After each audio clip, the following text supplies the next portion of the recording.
할렐루야! 할렐루야! 말씀의 은혜가 우리 삶에 가까이 찾아오실 줄 믿습니다. 여러분, 2005년도에 개봉한 코치 카터라는 영화가 있습니다. 잘 모르실 텐데요. 많이 흥행하지 못했고요.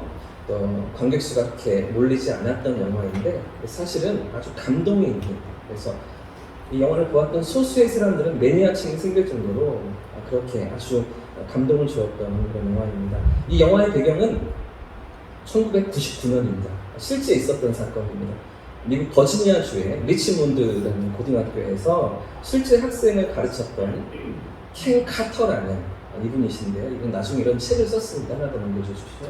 켄 카터라는 코치 이야기입니다. 농구부 코치였는데요. 학생들을 가르치면서 정말 엄격하게 혹독한 훈련을 시키고 또 규율을 가르치면서 이 농구를 훈련시켰다는 것이죠. 왜 그랬냐면 몇 년째 지역 최하위였던 농구팀이었습니다. 그런 팀을 맡아서 의욕도 없고 뭐 희망도 없고 뭐 목표도 없이 그저 반항심만 가득한 학생들을 맡아서 그들을 훈련시키고 농구 기술을 가르치고 더 나아가서는 이기는 법이 무엇인지, 더 나은 삶을 살아가는 방법이 무엇인지를 가르쳐주는 그런 코치였던 것인데요. 그런데 이런 변화를 이끌어내는 것이 쉽지는 않았겠지요.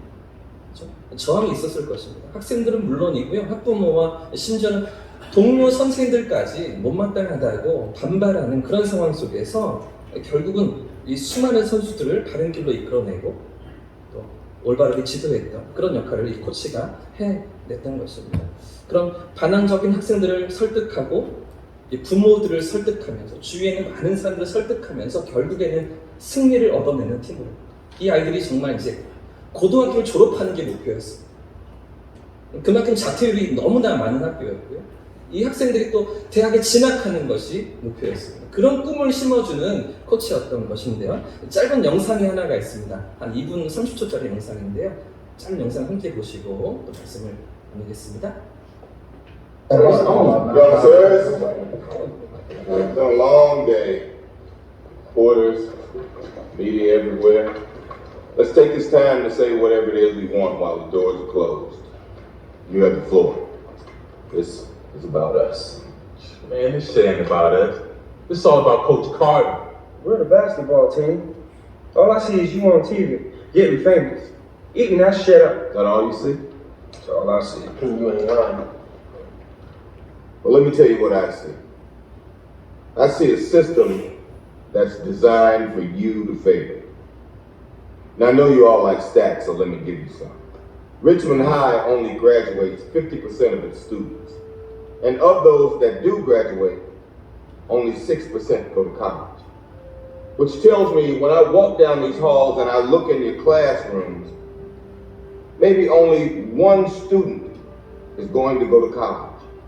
Well, damn, Coach Carter, if I ain't going to college, where am I going to go? Now, that's a great question. And the answer for young African-American men in here is this: probably to prison. In this county, 33% of black males between 18 and 24 get arrested. So look at the guy on your left. Now look at the guy on your right. One of you is going to get arrested. Growing up here in Richmond, you're 80% more likely to go to prison than college. Those are the numbers. Those are some stats for your ass. Now I want you to go home and look at your lives tonight. Look at your parents' lives. And ask yourself, do I want better? If the answer is yes, I'll see you here tomorrow. And I promise you, I will do everything in my power to get you to college and to a better life.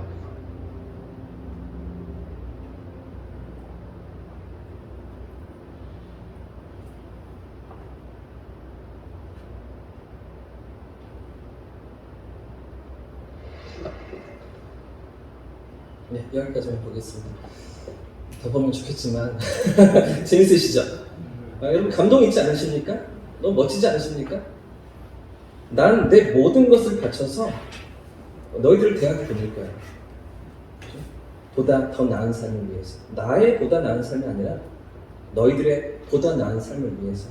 그 6%만이 대학에 진학하는 그런 고등학교 현실 가운데 이 학생들을, 이 선수들을 대학으로 진학시키기 원하는, 그렇게 하겠다는 이 코치의 설득이, 이 진정성이 이 학생들에게 먹혔던 것이죠. 결국엔 놀라운 결과들로 나타납니다.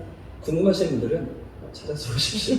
정말 재미있는 스토리가 펼쳐집니다. 위기도 있고요, 어려운 상황들도 있지만 결국에는 이 학생들을 그 자리로 이끌어내는 그런 코치. 사실은 이 장면이 아주 하이라이트인데요. 이 진정성 있는 진심이 담긴 설득으로 이 아이들을 끄집어내고 반응하도록 그 엄격한 훈련 가운데, 고된 어떤 그런 훈련의 자리에 이 선수들을 끌고 가는 코치의 모습인 것인데요. 중요한 건요, 오늘 본문에도 이렇게 아브라함을 설득하시는 하나님이 등장하고 계십니다. 창세기 12장에 하나님의 설득하시는 내용이 그려지고 있는 것이죠. 여러분, 오늘 방금 10절부터 20절까지 읽으시면서 어떤 대목이 하나님의 설득이라고 느껴지십니까? 어떤 부분에서 하나님이 아브라함을 설득하고 계신다고 여러분 이렇게 다가오셨습니까? 느껴지지 않으시죠? 잘 이렇게 보이지 않으실 겁니다. 아마 지금은 그 부분이 확인되지 않으시지만 오늘 말씀을 잘 따라오시면 선명하게 그려지실 겁니다. 오늘 이 시간에도 말씀으로 우리 삶에 찾아오시는 하나님을 경험할 수 있기를 주님 이름으로 축복합니다. 축원합니다. 우리는 지난주부터 아브라함의 믿음을 다시 살펴보고 있지요.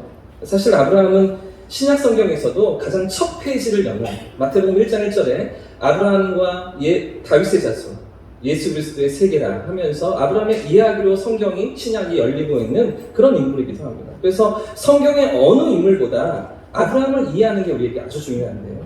특별히 성경이 말하는 복음과 구원의 교리, 믿음으로 말미암아 구원을 얻는다는 이 복음을 정확하게 이해하기 위해서라도 아브라함을 제대로 아는 것이 우리에게 필요합니다. 그래서 우리는 지난 시간에 창세기 11장에서 출발하는 아브라함에 대한 모습들을 살펴보면서 그의 믿음이 처음부터 온전했던 것이 아니다 라는 것을 확인하셨죠? 기억이 나십니까? 그의 믿음이 처음부터 완전했던 것이 아니다 라는 것을 우리가 확인했었습니다. 자, 그리고 또 오늘 우리가 확인할 이야기는 창세기 12장의 후반부의 사건인데요. 오늘 우리가 읽은 이 본문 이후에 아브라함의 태도가 달라집니다. 그의 삶의 모습이 달라집니다. 이게 아주 중요한 장면인 것이죠. 지금 아브라함이 그의 삶에 경험했던 두 가지 사건을 통해서 하나님께 설득을 당하고 그의 태도가 변하고요, 삶의 모습이 바뀌어지고 있는 것인데요. 과연 그 과정이 어떠했는지 함께 살펴보도록 하겠습니다. 우리가 지난주에 살펴본 것처럼 아브라함은 고향인 갈대아 우르를 떠나서 하란에 얼마 동안 머물렀죠. 그리고 거기에서 다시 하나님의 부르심을 받고 가나안 땅으로 옮겨가게 됩니다.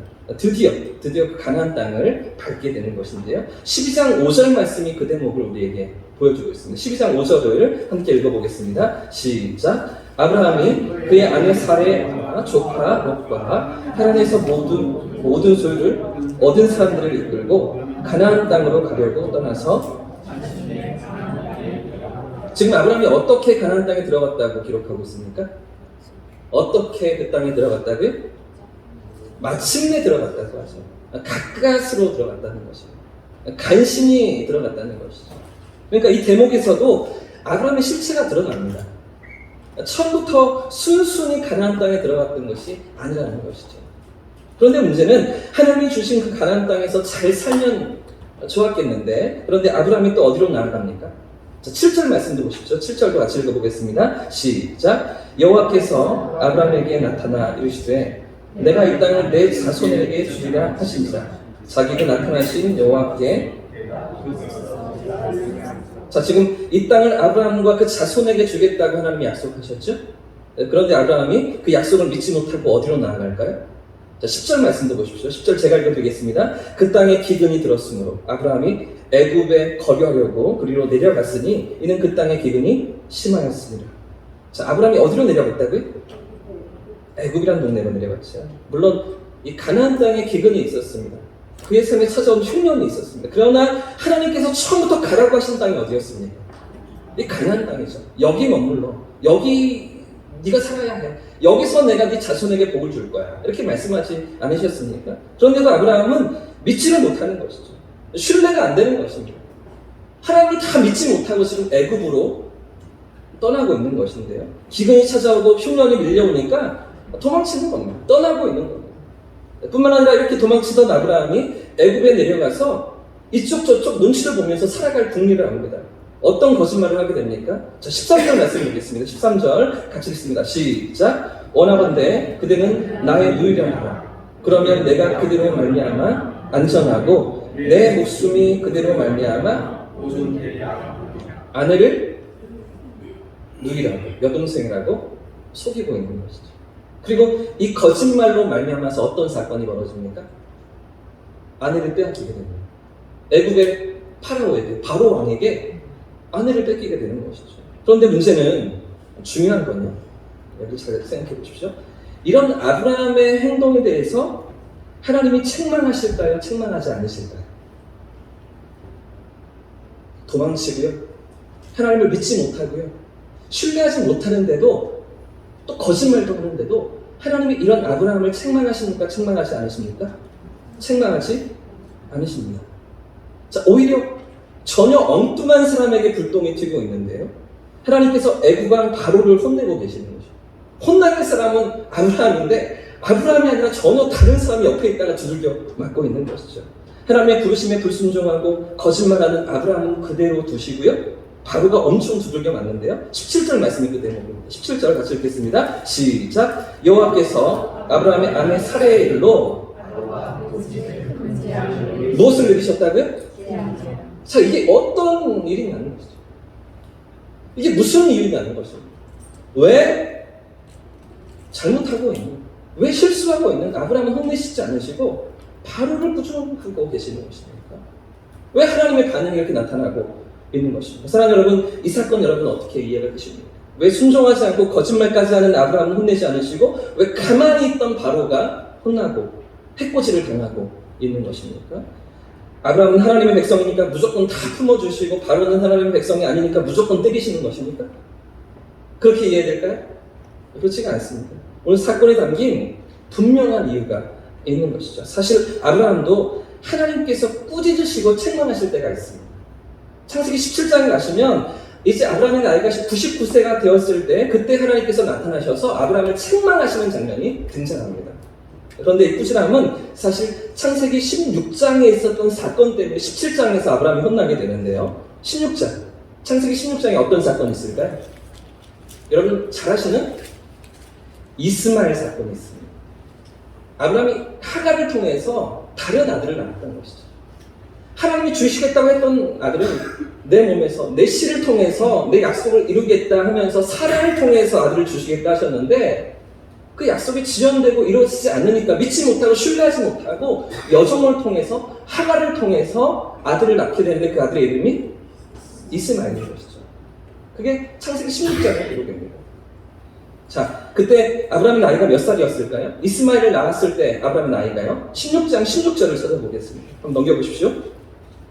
16장 16절 같이 읽어보겠습니다. 시작. 하갈이 아브라함에게 이스마엘을 낳았을 때 아브라함이 몇 살이었다고요? 75세의 부르심을 받아서 10여 년이 지난 겁니다. 11년, 12년이 지났는데 아들이 없으니 그러니 자신의 방법으로 하갈을 통해서 아들을 낳아야겠다. 그러면서 이스마엘을 낳았는데 나이가 86이었죠. 근데 중요한 것은 이어지는 17장을 보시면 그 후에 다시 하나님께서 아브라함에게 나타나십니다. 그리고 말씀하시는데요. 17장 1절 말씀입니다. 중요한 대목이니까 17장 1절도 같이 읽어보겠습니다. 시작. 아브라함이 99세 때 여호와께서 아브라함에게 나타나서 그에게 이르시되 나는 전능한 하나님이라 너는 내 앞에서 행하여. 지금 아브라함이 몇 살 때 하나님께서 다시 찾아오십니까? 99세죠. 무려 13년 동안 하나님이 나타나지 않으셨습니다. 16장 마지막 절에서 17장 1절로 이어지는 사이에 13년의 공백이 있더라는 것이죠. 그 하나님께서 아브라함에게 침묵하시는 시간이었습니다. 이전에는 그렇지 않았거든요.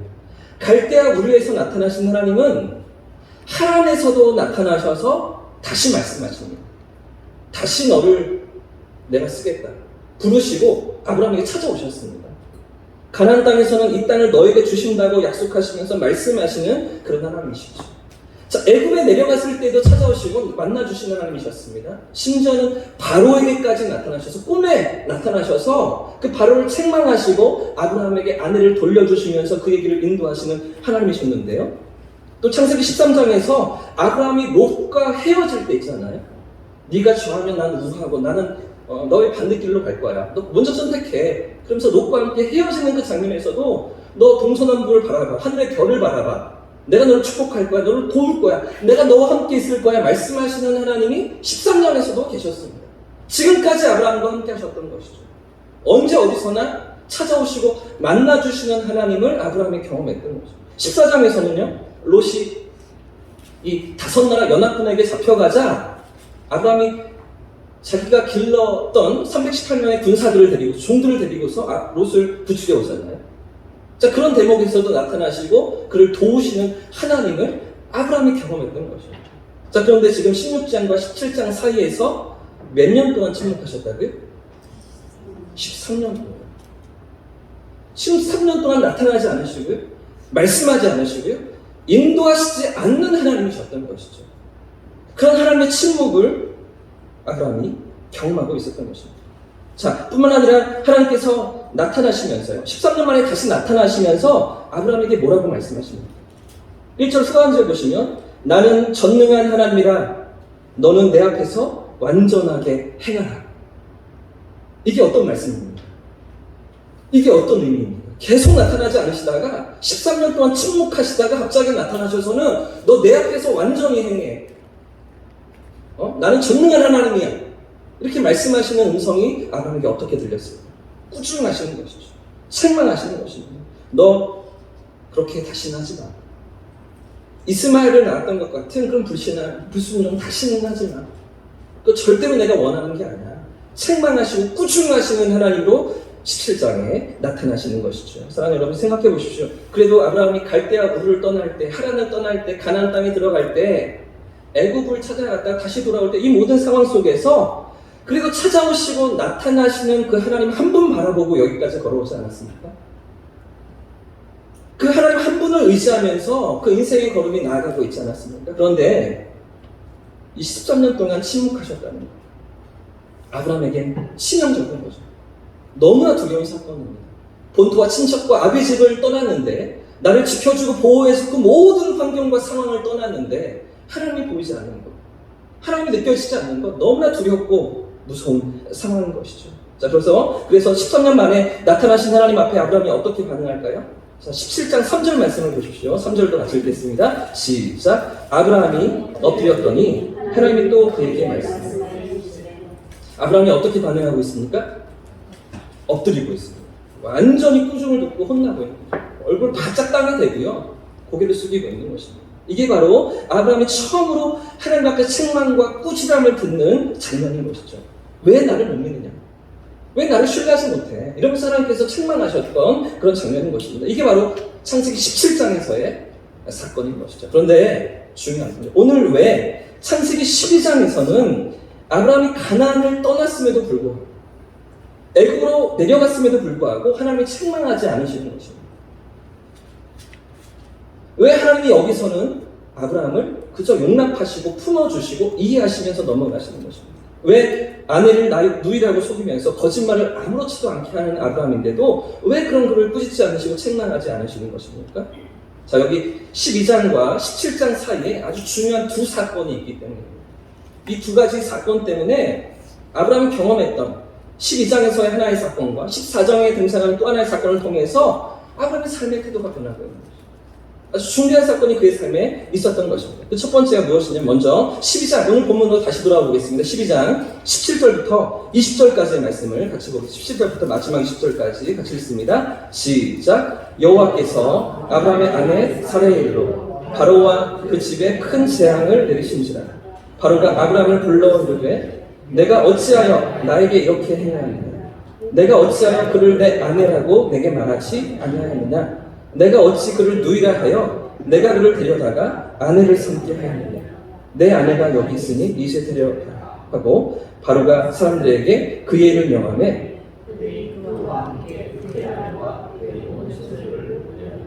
지금 아브라함이 경험하고 있는 사건이 무엇입니까?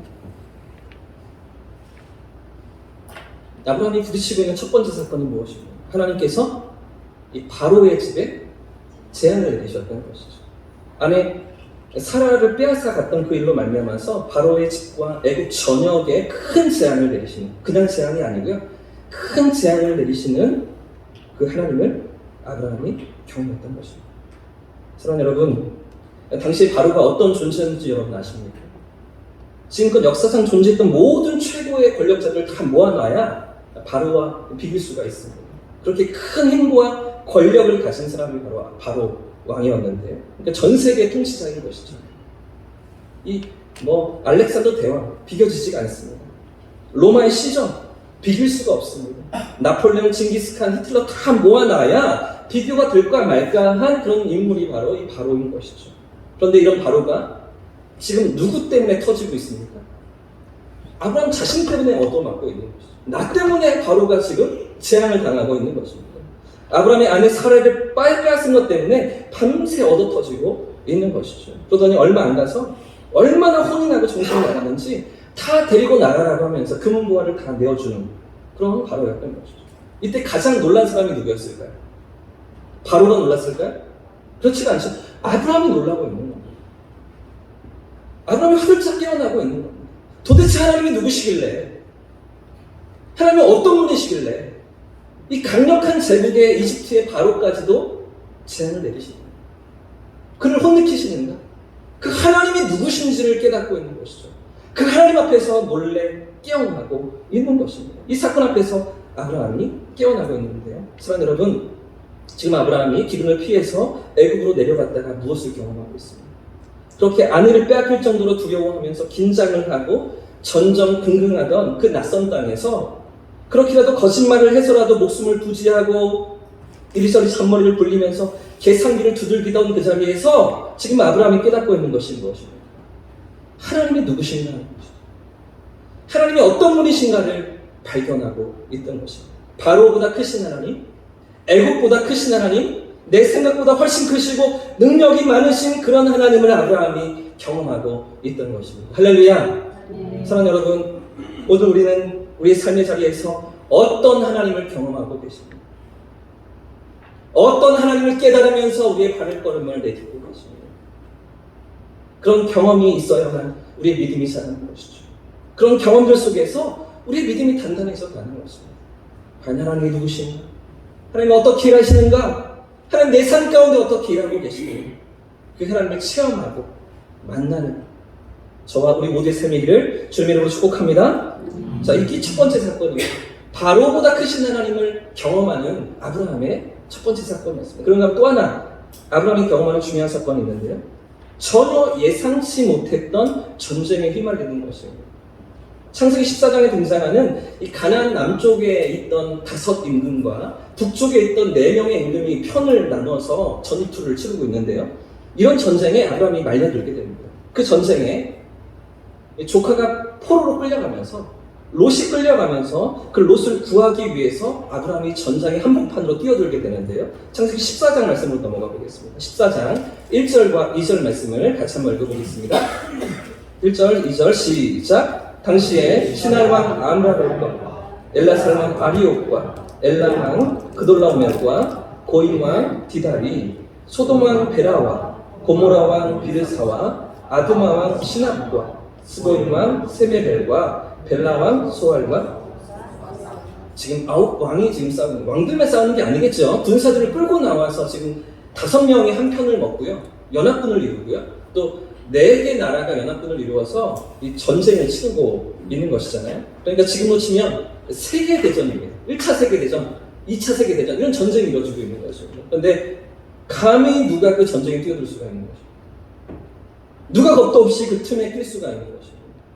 지금 사실 아브라함은 자기 목숨 하나 부지하기도 어려운 상황이잖아요. 그래서 기근 때문에 먹고 살 것이 없어서 애굽으로 내려가기도 하고 이리저리 옮겨 다니기도 했던 거였잖아요. 애굽에 내려갔다가 쫓겨나오는 그런 상황 가운데 아브라함의 삶이 처해 있던 건 아니었습니까? 어떻게든 자기 땅을 찾아서 정착해야 하고 건사해야 되는 그런 상황 가운데 있는 아브라함인데, 그런데 어떻게 감히 그런 어마어마한 전쟁에 뛰어들 수가 있는 것입니다. 어떻게 자신이 훈련시킨 겨우 318명을 데리고서 롯을 구출할 생각을 했던 것입니다. 우리는 이 결말을 이미 다 알기 때문에 감흥이 없습니다. 그죠? 감동도 없고요, 긴장감도 없고요. 뭐 이겼잖아, 데리고 왔잖아, 승리했잖아. 그러나 생각해 보십시오. 그 전투의 한복판에 아브라함이 뛰어들 때, 그죠? 조카 롯을 살리기 위해서 달려갈 때 아브라함의 마음이 어땠을까? 두렵지 않았겠습니까? 공포가 밀려오지 않았겠습니까? 사실 이건 말이 안 되는 작전이죠. 승리를 거둘 수 있는 작전이 아닙니다. 아브라함이 근데 뛰어들죠. 나아갑니다. 어디서 이런 담대함이 생긴 것입니까? 어디서 이런 배짱이 아브라함에게 생겼던 것입니까? 애굽이요. 애굽에서 가는 거죠. 바로보다 크신 하나님, 바로에게 나타나시면서 나를 도우시는 하나님, 나를 건지시고 사라를 돌려주시는 그 하나님, 그 하나님 내 편에 계심을 아브라함이 믿고 또 전투에 나아가고 있는 것이죠. 그 믿음을 가지고서 지금 이 전쟁의 한복판에 뛰어들고 있는 것이죠. 적은 그 숫자로 300명밖에 안 되는 숫자로도 하나님이 함께 하시면 이길 수 있다는 믿음을 가지고서 아브라함이 나아가고 있던 것이죠. 사랑하는 여러분, 지난 주일과 오늘까지 우리가 이 아브라함의 여정을 함께 살피면서 우리가 놓치지 않고 반드시 깨달아야 하는 것이 무엇입니까? 성경이 우리에게 말하고 있는 것이 무엇입니까? 아브라함이 처음부터 아브라함이 아니었다는 것입니다.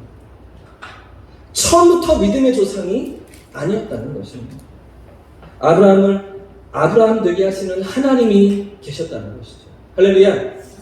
의심하고 좌충우돌하고 넘어지고 흔들리는 그런 아브라함이었음에도 불구하고 이런 분을 믿음의 자리까지, 믿음의 조상의 자리까지 끌고 가시고 세우시는 하나님이 계셨다는 것입니다.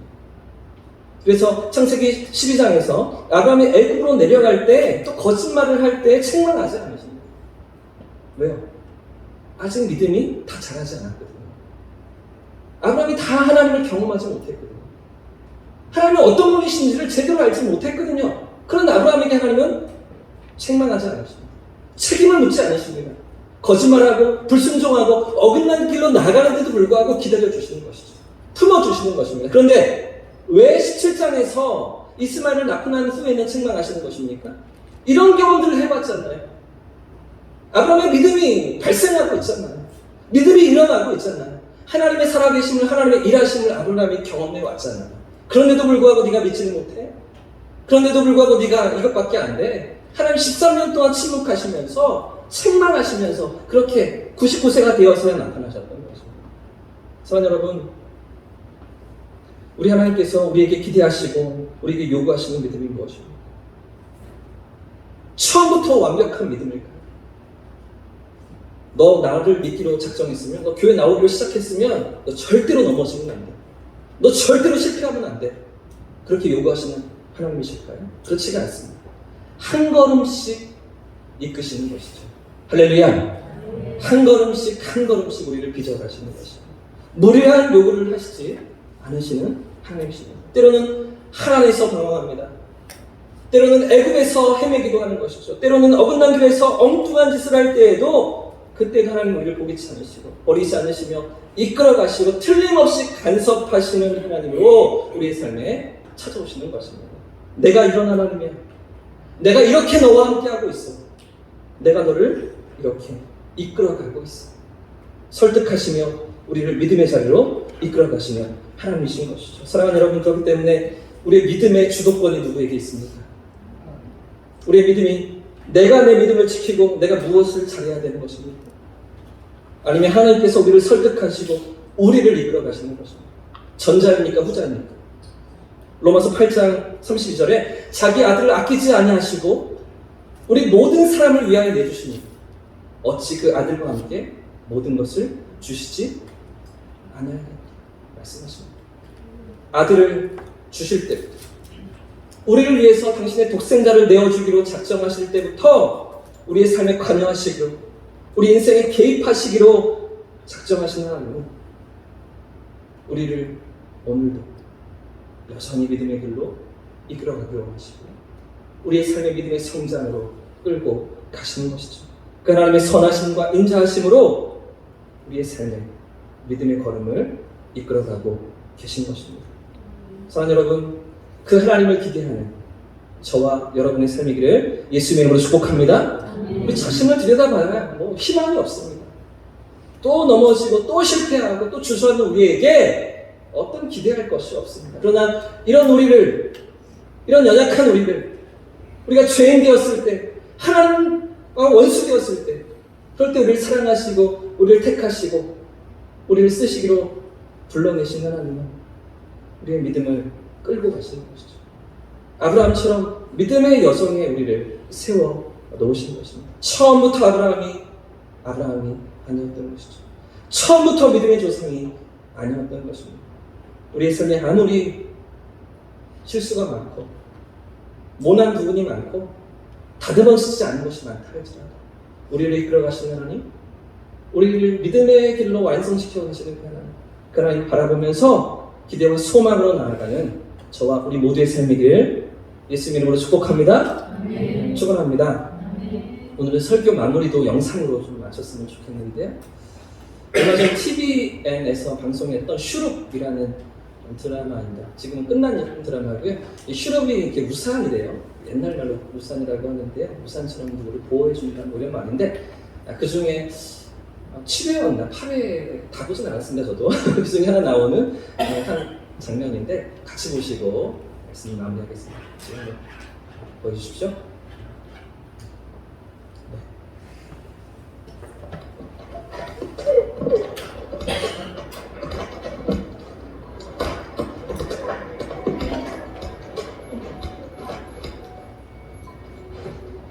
대체 이 무엇 하는 짓입니까? 분명히 방자한 여종을 가르치는 중이니 상관 말고 가던 길이나 가시지요. 다른 길이나 가기엔 양쪽의 말이 너무 다른 것 같아서 말입니다.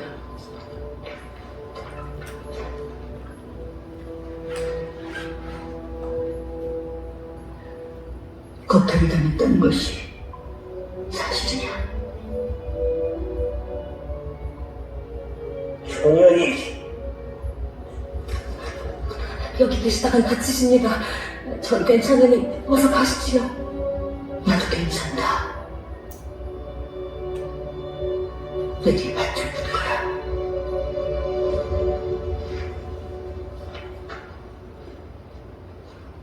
나으리께서 이 여인을 겁탈했다는 것이 사실입니까?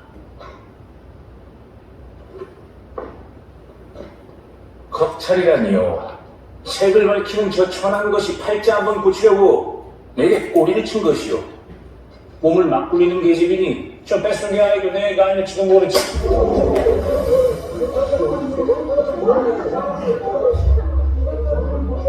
내 이름을 손을 대내라. 그래, 되었다. 여인을 겁탈한 것으로도 무죄라. 음해하고 모욕하고 또 다른 가해를 저질렀지 않느냐. 이놈이 미쳤나? 어디 하느냐? 멈춰! 좀 봐봐. 괜찮으시옵니까? 좀 봐봐.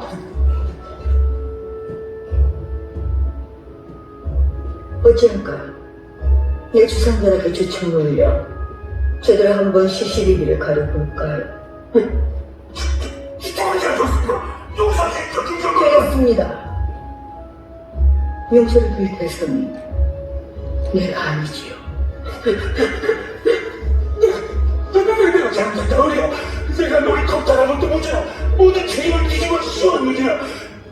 꼭 용서해다오. 진정마마, 충분히 위로가 되었으니 이제 그만하시길 간청드리옵니다. 마마께서 떠나시면 이년의 삶은 더 가혹해질지도 모르옵니다. 내 이미 너의 인생에 끼어들었다.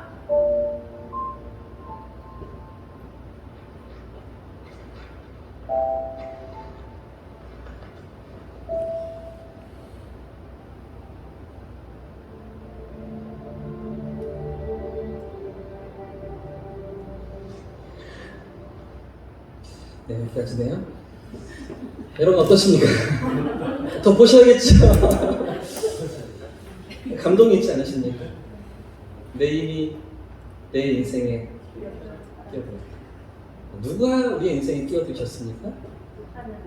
하나님이 끼어드셨어요.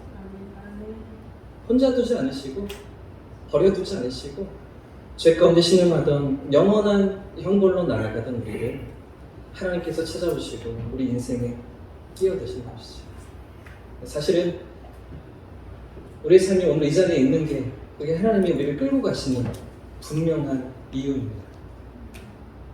사실은 우리가 하나님 앞에서 제대로 살지 못한다 할지라도 그것 때문에 씨름하고 고민하고 갈등하는 그 마음이 일어나고 있다는 것이 우리의 삶이 하나님의 손길에 붙들려 있다는 확실한 증거인 것이죠.